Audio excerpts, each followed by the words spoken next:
she's so fine. Hell of a ride, blows my mind. Hell of a ride, lights my... What's good, guys? This story came out on March the 27th, and again, thanks to Marie722 for sending it to me.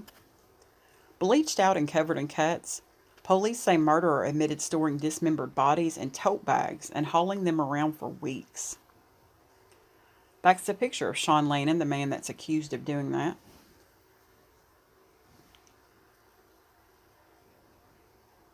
New details have emerged in the puzzling storyline of accused murderer Sean Lannon, a man originally from New Jersey who made a new life out west before allegedly throwing it all away as he embarked upon a spree of carnage and rage in multiple states. Court documents obtained by NJ.com include claims made by Lannon himself that purport to document the timeline and method in which he killed his ex-wife, Jennifer Lannon, 39, Justin Mata, 40, Matthew Miller, 21, and Randall Apostolon, 60. Earlier this month, the quartet's bodies were found decomposing in a truck parked at the Albuquerque International Sunport, the primary airport serving the Albuquerque, Santa Fe, and Las Vegas, New Mexico areas. Lannon allegedly told police during the jailhouse interviews his ex-wife and Mata were in a drug-fueled relationship that went awry one evening in late January. Lannon claims to have arrived at the house to find his ex-wife, quote, freaking out, end quote, because she thought her 3 children were dead after she and Mata had medicated them so that they would fall asleep. Mata is said to have left the house during this incident. Lannon's ex-wife tried to commit suicide by overdosing on heroin. That apparently didn't work, so Lannon checked her pulse and shot her in the head, he said. He was about to shoot himself when he heard one of his children shout. Lannon told police that he then stashed his ex-wife's body and bloody sheets in a backyard container.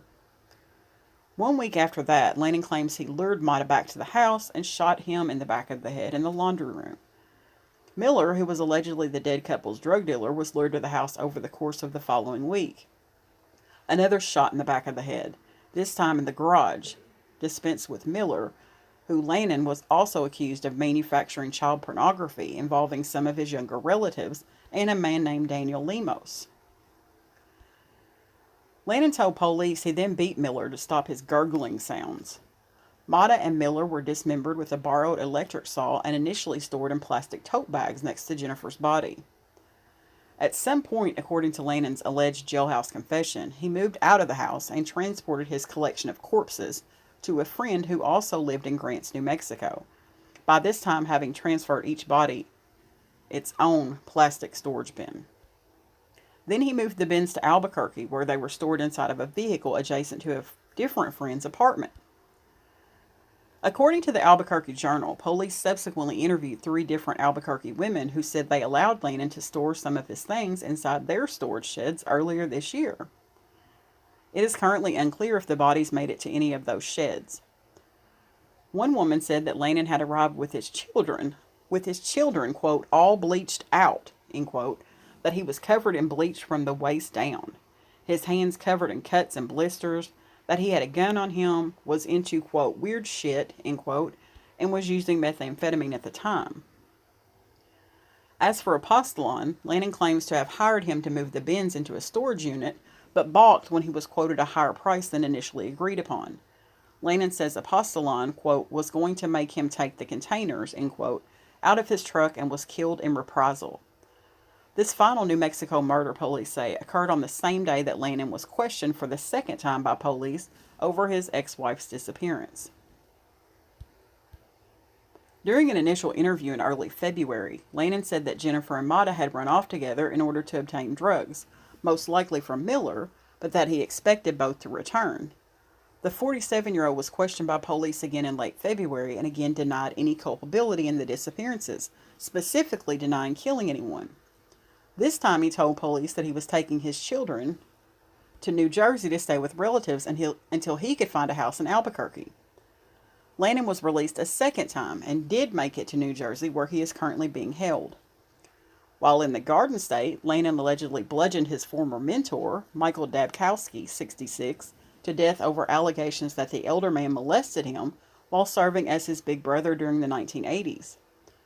Lannon was arrested earlier this month in Missouri. He allegedly told police he was headed back west to murder Lamos. Wow. A couple of things stood out to me as far as this man. His eyes are very piercing, and at the same time, they also have a very blank kind of look to them. Second of all, please don't let anybody store anything in your storage shed. I know a lot of friends that say, hey, will you let me borrow your garage to put some stuff in there? And I always say yes. After hearing this story, no, I'll pass. Hard pass for me. You never know. You really never know about people anymore.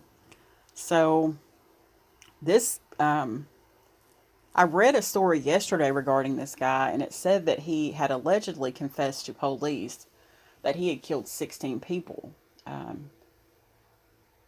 There's several right there, but it's still far off from the 16 he's claiming that he had killed. So we'll see what comes out of that. I'd say he's definitely capable of doing that.